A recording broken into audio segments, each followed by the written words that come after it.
Hello friends, welcome to 5G study. 5G study में आप सभी का स्वागत है। आज हम जो है लूसेंट का डेली एक पेज पढ़ने वाले हैं और डिटेल में हम बाद में करेंगे। सबसे पहले जितनी जल्दी हो सके हम इस लूसेंट को पूरी पढ़ेंगे। तो सबसे पहले बात करते हैं इतिहास के बारे में। तो भारत का इतिहास। उत्तर में हिमालय से लेकर दक्षिण में समुद्र तक फैला यह उपमहाद्वीप भारतवर्ष के नाम से ज्ञात है।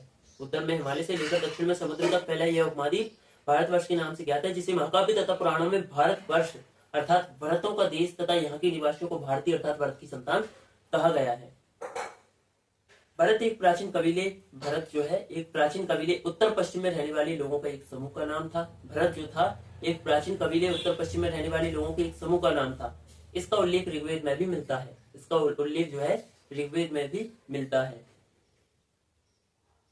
बाद में इसका प्रयोग देश के लिए होने लगा। बाद में जो है इसका प्रयोग किसके लिए होने लगा? देश के लिए होने लगा। प्राचीन भारतीय अपने देश को जम्बूद्वीप अर्थात जम्बू जामुन वृक्षों का द्वीप कहते थे। प्राचीन ईरानी इसे सिंधु नदी के नाम से जोड़ते थे। प्राचीन भारतीय जो थे अपने देश को जम्बूद्वीप अर्थात जम्बू जामुन वृक्षों का द्वीप कहते थे और प्राचीन ईरानी जो थे इसे सिंधु नदी के नाम से जोड़ते थे, जिसे वे सिंधु ना कहकर हिंदू कहते थे। क्या कहते थे? हिंदू कहते थे। यही नाम फिर पूरे पश्चिम में फैल गया और पूरे देश को इसी एक नदी के नाम से जाना जाने लगा। यूनानी इसे इंदे, अब जो यूनानी थे इसे इंदे और अरब इसे हिंद कहते थे। यूनानी इसे इंदे और अरब इसे हिंद कहते थे।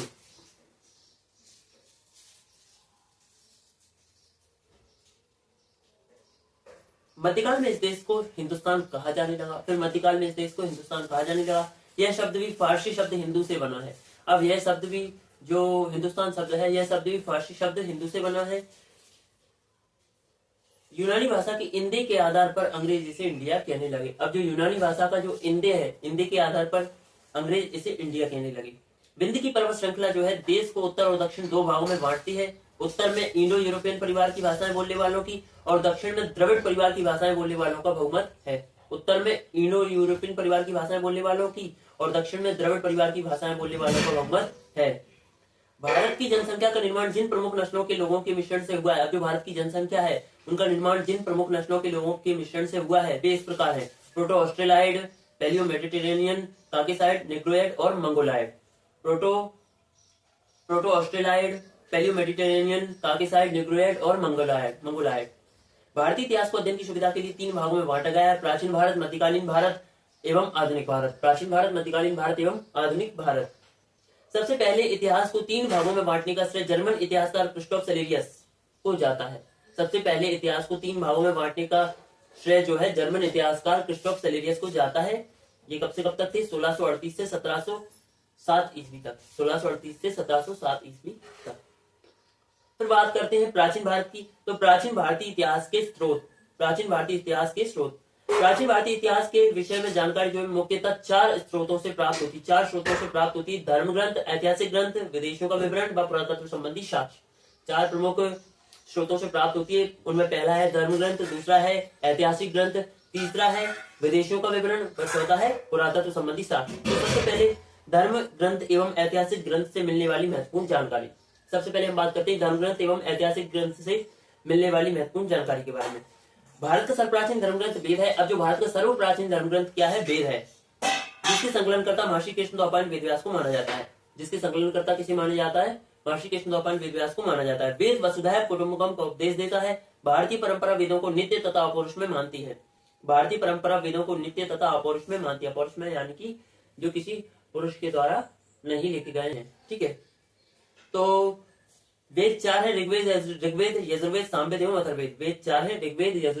एवं अथर्ववेद। इन चारों वेदों को संहिता कहा जाता है। इन चारों वेदों को क्या कहा जाता है? संहिता। पूछे कि संहिता किसे कहा जाता है? तो जो वेद है हमारे, वेद ऋग्वेद, यजुर्वेद, सामवेद एवं अथर्ववेद, इन चारों वेदों को ही अपन क्या कहते हैं? संहिता कहते हैं। फिर बात करते हैं ऋग्वेद की। तो रचनाओं के क्रमबद्ध ज्ञान के संग्रह को ऋग्वेद कहा जाता है। इसमें 10 मंडल, 128 सूक्त, वाल्कील्य पाठ के 11 सूक्तों सहित एवं 10,462 रचनाएं हैं। इस वेद की रचनाओं के पढ़ने वाली ऋषि को होत्र कहते हैं। इस वेद की रचनाओं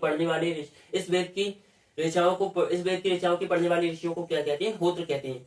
होत्र किसे कहा जाता है? तो ऋग्वेद की जो रचनाओं को पढ़ने वाले जो ऋषि होते थे उन्हीं को क्या कहते हैं? होत्र कहते हैं। इस वेद से आर्य की राजनीतिक प्रणाली, इतिहास एवं ईश्वर की महिमा के बारे में जानकारी मिलती है।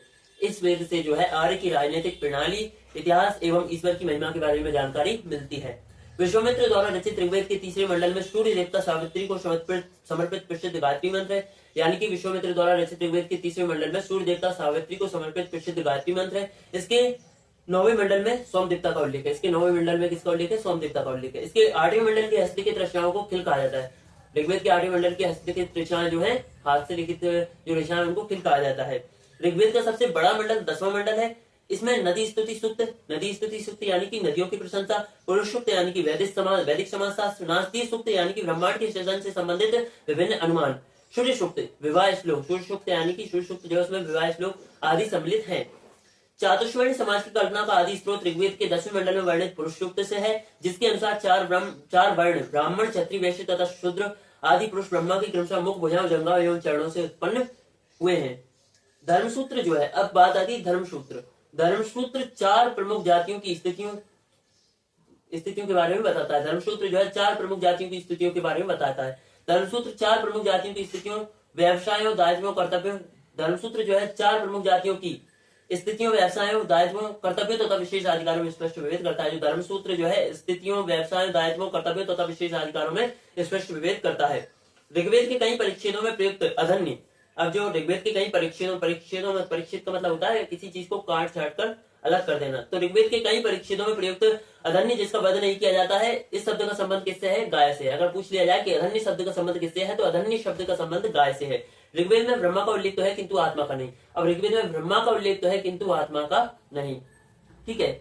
ईसा पूर्व एवं ईस्वी, अब बात करते हैं ईसा पूर्व एवं ईस्वी के बारे में। तो वर्तमान में प्रचलित ग्रेगोरियन कैलेंडर, ईसाई कैलेंडर, जूलियन कैलेंडर जो है ईसाई धर्मगुरु ईसा मसीह के जन्म वर्ष पर आधारित है। ईसा मसीह के जन्म के पहले के समय को ईसा पूर्व कहा जाता है और ईसा मसीह के जन्म के बाद के समय को ईस्वी कहा जाता है। तो ईसा मसीह के जन्म के पहले के समय को ईसा पूर्व, before the birth of Jesus Christ कहा जाता है। बीसी भी बोलते हैं इसको, ईसा पूर्व को।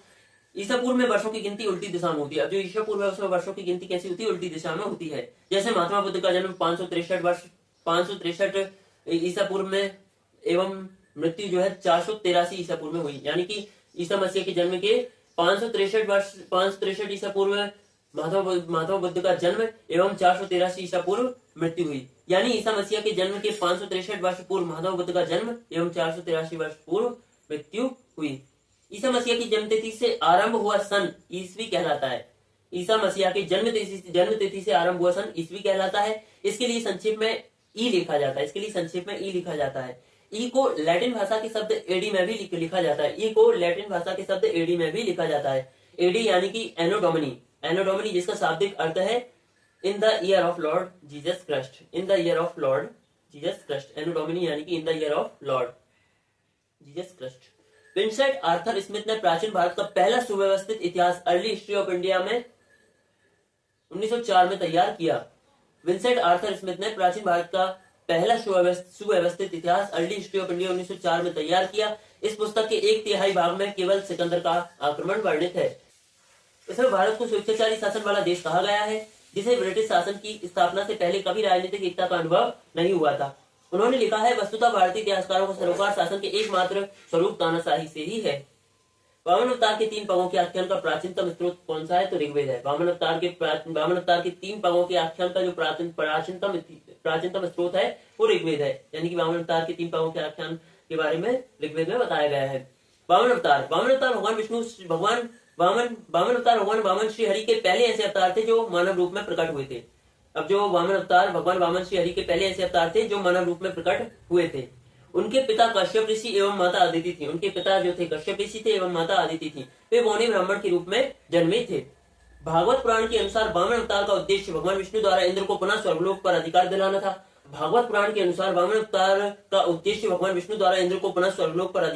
था।